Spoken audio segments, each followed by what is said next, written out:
Hello Philippines, good afternoon. Once again, nandito naman tayo sa Davao Beach Club. Kuha tayo ng update dito sa ongoing Davao Samal Bridge. Ito na po yung sitwasyon dito mga ka-viewers ko.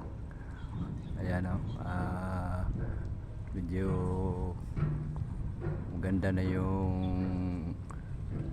accomplishment nila mga ka-viewers ko. Ayan, unti-unti na natatapos itong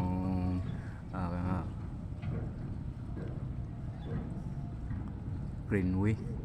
Yan po ang mga ginatrabaho nila na poste mga ka-viewers ko. Yan po, kita natin yan doon sa dulo. Ayun no, naglagay na sila ng C-piles. Yan po, support yan sa para pagbuhos nila hindi mabar down. Yan po yung inuuna nila, yung doon sa may dulo. Yan o, kasi poste na yan, pataas na yan. Baka by January, ayan, buhusan na nila yan. Tsaka doon sa Samal, ayan o, makita po natin o, may 4 na poste doon sa Samal o. Yan po mga ka-viewers ko. So far yan ang ginatrabaho na lang ngayon. Yung dito, ayan, iniwan muna nila sandali yan kasi doon sila nag-concentrate sa dulo. Yan po mga ka-viewers ko. Yan o, ito katatapos ng buhos dito. Yan po, makita po natin o.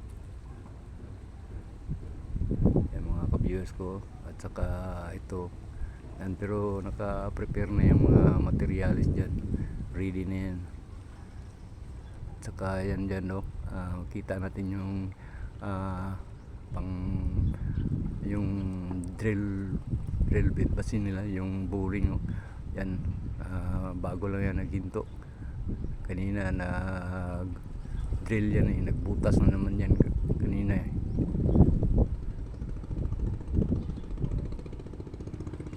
Ayan po mga ka-viewers ko.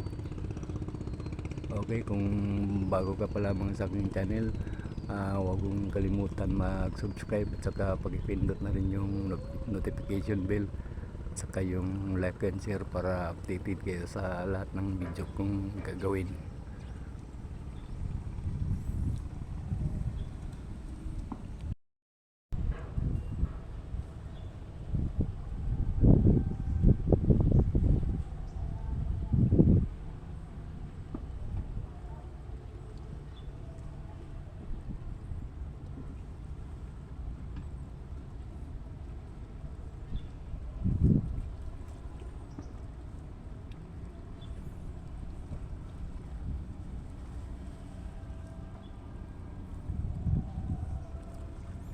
Shoutout nga pala kay Maymay Rosales, pamangkin ko sa Butuan. Well, Merry Christmas. Sana sa mabuti kang kalagayan ngayon. Shoutout lahat dyan sa sa kapitbahay namin noon sa Butuan City. Mabuhay kayo.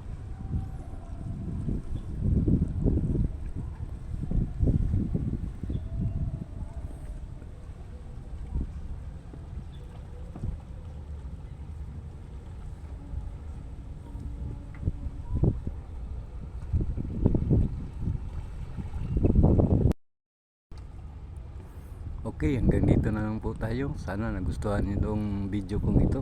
Maraming salamat. Thank you very much. God bless you all.